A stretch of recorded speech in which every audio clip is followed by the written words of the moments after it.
আমরা তখন সকলেই, আমাদের পুরো স্কুল চলছিল, স্কুলে পূর্ণোদ্যমে ক্লাস হচ্ছে, ছাত্রছাত্রীরা আছে।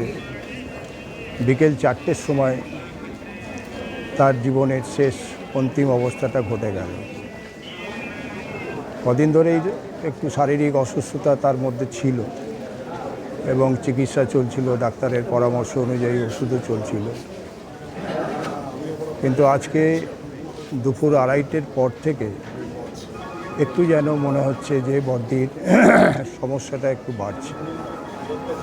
এবং তখন কাছেই ছিলাম, দেখলাম যে তার জ্ঞান সেটা আস্তে আস্তে চলে যাচ্ছে, নিজের শরীরকে আর ধরে রাখতে পারছে না, হাত টাতগুলো খুব হালকা হয়ে গেছে, নিজেকে ধরতে পারছে না।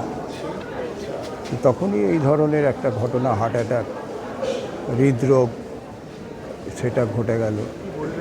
জেলায় শ্রীরামপুর এই সাব ডিভিশনে ওনার মতো একজন শিক্ষা প্রতিষ্ঠানের দক্ষ প্রশাসক কতটা অভিভাবকহীন হলাম আমরা। এক কথায় বলতে গেলে শুধু স্কুলের সঙ্গেই যুক্ত হাজার হাজার অভিভাবক, ছাত্রছাত্রী, প্রাক্তন ছাত্রছাত্রী, এই যারা আজকে সকলেই প্রায় এসছেন, যারাই খবর পেয়েছে, এই সমস্ত যারা আজকে বিভিন্ন জায়গাতে তারা প্রতিষ্ঠিত, সকলেই আজকে একজন অভিভাবকহীন হলেন, এ বিষয়ে কোনো সন্দেহ নেই। আমরা প্রত্যেকেই, সকলে। খুব বলেন ওনার দক্ষ প্রশাসকের যে ভূমিকা, আপনি তো কাজ করেছেন এক সময় ওনার সাথে, কী বলবেন? আজও তো বিভিন্ন সময়ে স্কুলে যে সমস্ত পুরনো অভিভাবক বা আজকে এক সময় ছাত্র ছিল, আজকে স্কুলের অভিভাবক, তারা সকলেই বর্দির ওই যে সময়টা, সেই সময়টাকে তারা স্মরণ করে শুধু নয়, তারা বলে ওটাই হচ্ছে একটা গোল্ডেন সময়, যে বর্দির মতো একজন হেডমিস্ট্রেস, যা এই সময়ে পাওয়া দুষ্কর তো বটেই, অসম্ভব বটে। চিলড্রেন্স হোম আর অনুশাসন, ডিসিপ্লিন সমার্থক হয়ে উঠেছিল একমাত্র বর্দি, একমাত্র বর্দি। এই সবকটা শব্দের সঙ্গে বর্দিকেই আমরা একমাত্র তুলনা করতে পারি, পরিপূরক। আপনার নাম? বেদব্যাস মুখার্জি, এই স্কুলের একজন কর্মচারী।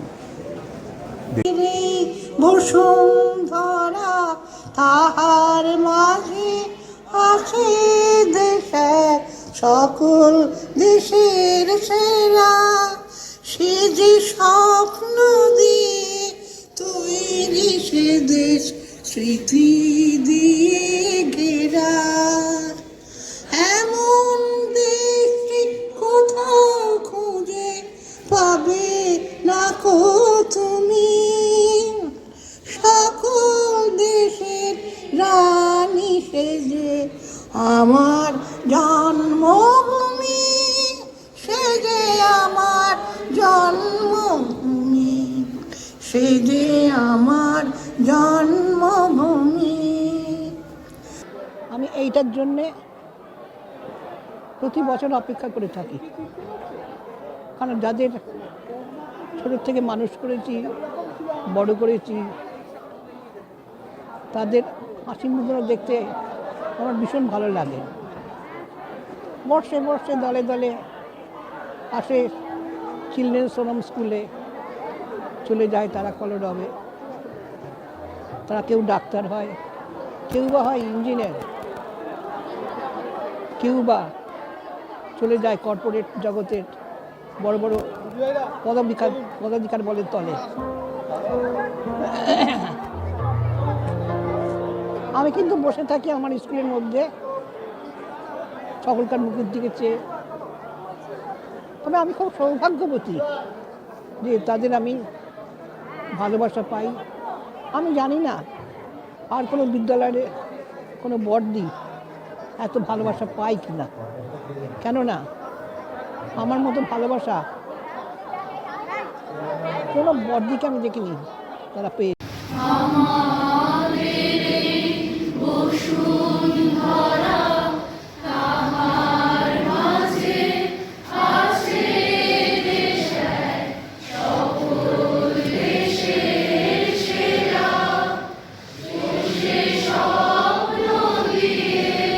তৈরি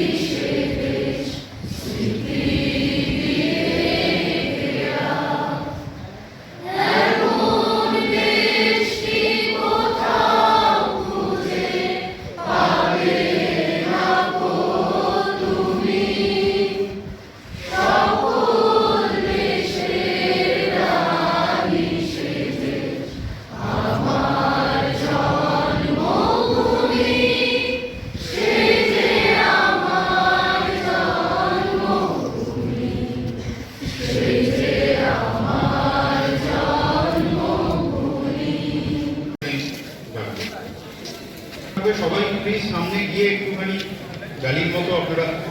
উত্তরপাড়ার শিক্ষা জগতে চিলড্রেন সোনম একটা বিরাট নাম।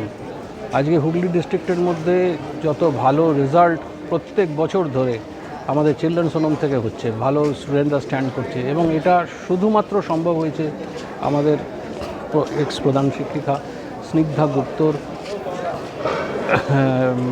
অনুপ্রেরণায় এবং সহচর্যে।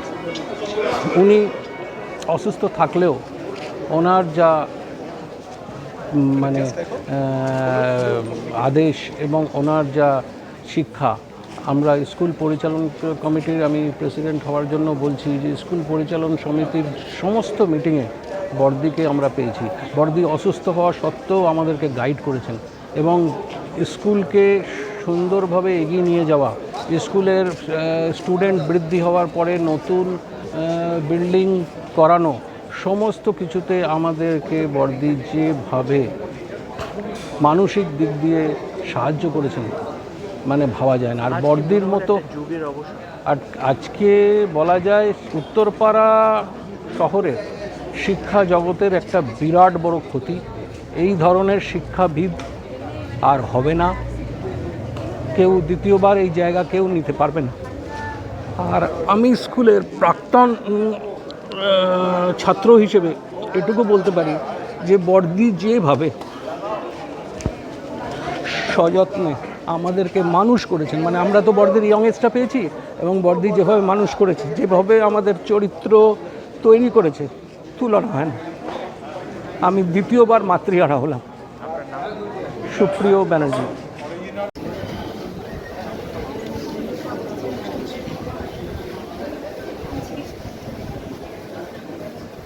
চরম দুঃখের দিন।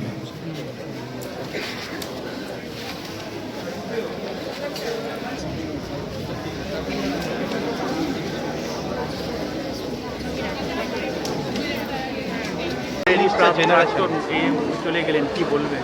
দেখুন, বর্দি কাছে এই স্কুল, এখানকার শিক্ষক শিক্ষিকা ছাত্রছাত্রীরা তার কাছে অত্যন্ত প্রাণের চেয়েও বেশি প্রিয় ছিল, এবং এই অঞ্চলের মানুষের কাছে বর্দি নিজে একটা ইনস্টিটিউশন। আমিও যখন বিভিন্ন সময় আসতাম কোনো অনুষ্ঠানে, আমাকেও দুটো বকা দিতেন। আজকে তার অভাব নিশ্চিতভাবে এই অঞ্চলের মানুষ এমনি ফিল করবে। একই সঙ্গে আমার শুধু নয়, সকলের যে শ্রদ্ধা সেটাও ওনার প্রতি রইল। তার কারণ বর্দি সকলের কাছে অত্যন্ত শ্রদ্ধার মানুষ। এই বিদ্যালয়কে একটা এই জায়গা পৌঁছেছেন, সব লোকের সাহায্য থাকলেও তার একক প্রচেষ্টাটা কোনোদিন মানুষ বলবে না। মহিলা এবং দক্ষ প্রশাসক হিসেবে, শিক্ষিকা হিসেবে নিজেকে প্রতিষ্ঠিত করেছেন এই পর্যায়ে, কেমন লাগছে আপনি সর্ব? না, দেখুন, আমি আবারও বলছি যে বর্দি এমন একটা মানুষ, যে মানুষটি সবার কাছে শ্রদ্ধা, এবং বর্দির বকা খায়নি এরকম খুব কম লোক আছে। কিন্তু সবাই তার প্রতি যেমনি শ্রদ্ধা জ্ঞাপন করতেন, আজও আমার ভালো লাগছে এই কারণ একটা, দেখবেন অনেক লোক না, তার জীবনকাল যখন শেষ হয় তার কাজটাই কিন্তু মানুষ এসেস করে তার প্রতি হয় শ্রদ্ধা জ্ঞাপন করে অথবা তার প্রতি কোনো অনীহা প্রকাশ করে। আজকে দেখুন, আমি যখন থেকে শুনেছি অ্যাটলিস্ট আমাকে 40 জন ফোন করেছে যে বর্দি মারা গেছে।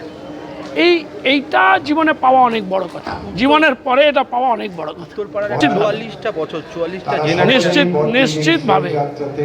নিশ্চিতভাবে বর্দির প্রতি আপনারা দেখবেন এই অঞ্চলের বহু মানুষ, অনেকে তার কর্মজীবনে রিটায়ার করে গেছেন, তারা এখানকার স্টুডেন্ট, তারাও এসছেন, ছাত্রছাত্রীরা এসছেন, শিক্ষক শিক্ষিকারা এসছেন, এই অঞ্চলের সমস্ত মানুষ এসছেন। আমিও বর্দির প্রতি আমার শ্রদ্ধা জ্ঞাপন করি, এবং তাকে আজকে শেষ দিনে সকলে মিলে বলি যে তার শেখানো পথেই ডিসিপ্লিন ওয়েতে লাইফ চালিয়ে নিয়ে যেতে হয়, এটা চেষ্টা করা উচিত। এসে ফেসবুকে দেখে অবাক হয়ে গেলাম। আমার জীবনের প্রথম চাকরি এই স্কুলে, এই চিলড্রেন্স হোমে 1987 সালে আমাকে ডেকে চাকরি দেওয়া হয়েছিল। আমি একটা সোনার দোকানে আড্ডা মারছিলাম, বাট আমি জানতাম না যে আমার স্কুলে চাকরি করতে হবে। এবং বর্দি খুব হাস্যরসিক ছিলেন এবং প্রত্যেকের সঙ্গে খুব মিশতে পারতেন, এত ভালো মিশতে পারতেন যে ভাবা যায় না। আমার সঙ্গে দীর্ঘ আমি 1988 সালে কলকাতার লামার্টিনিয়া বয়েজে চাকরি পাই। আমি আর বর্দি আমি তোমায় চলে যাচ্ছি, তোমার স্কুল ছেড়ে। আমায় বললাম, আমায় ছেড়ে চলে যাচ্ছিস? আমি যাই আর কি মেরে বললাম, জাস্ট পয়সা দাও, মাইনে বাড়া, আমি তাহলে লামার্টিনিয়া আমি জয়েন করবো না, তোমার স্কুলে থেকে যাবো। কিন্তু ফাইনালি আমাকে লামার্টিনিয়ায় যেতে বাধ্য হয়েছিলাম। কিন্তু বর্দির সঙ্গে যোগাযোগ ছিল। রিসেন্টলি হয়তো বছর 2-3 লোক, কারণ আমিও অভিভাবকহীন হয়ে পড়েছি আজ ধরুন 14 বছর 15 বছর হয়ে গেল। আমি একলা থাকি, হয়তো সেরকম কোনো যোগাযোগ ঠিক।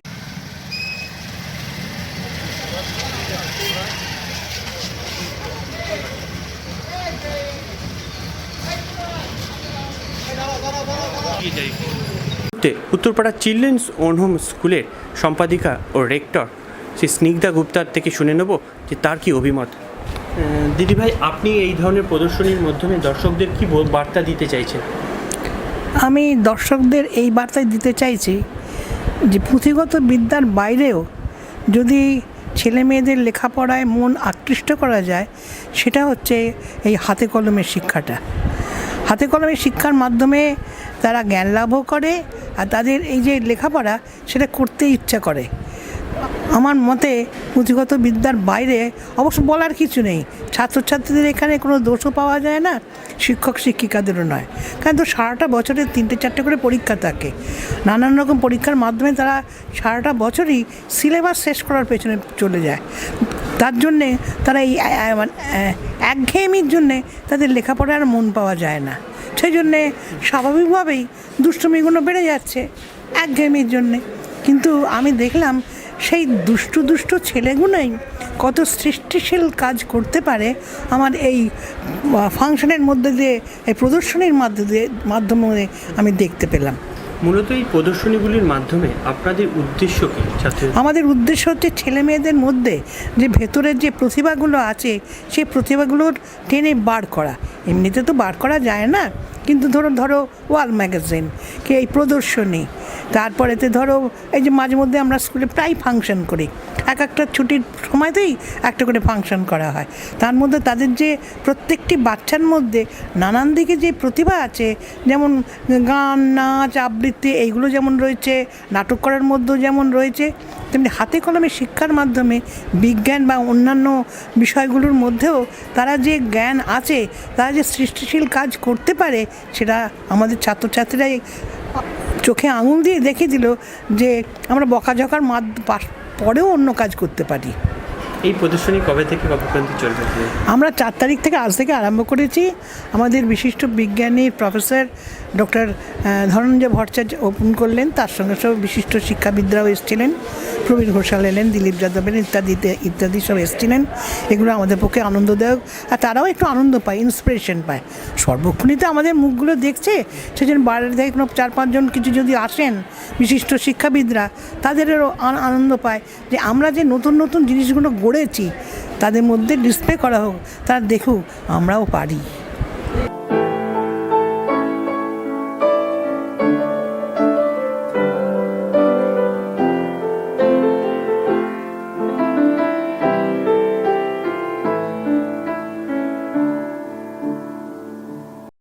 আমি এইটার জন্যে প্রতি বছর অপেক্ষা করে থাকি, কারণ যাদের ছোট থেকে মানুষ করেছি, বড় করেছি, তাদের হাসি মুখগুলো দেখতে আমার ভীষণ ভালো লাগে। বর্ষে দলে দলে আসে চিলড্রেন্স হোম স্কুলে, চলে যায় তারা কলরবে।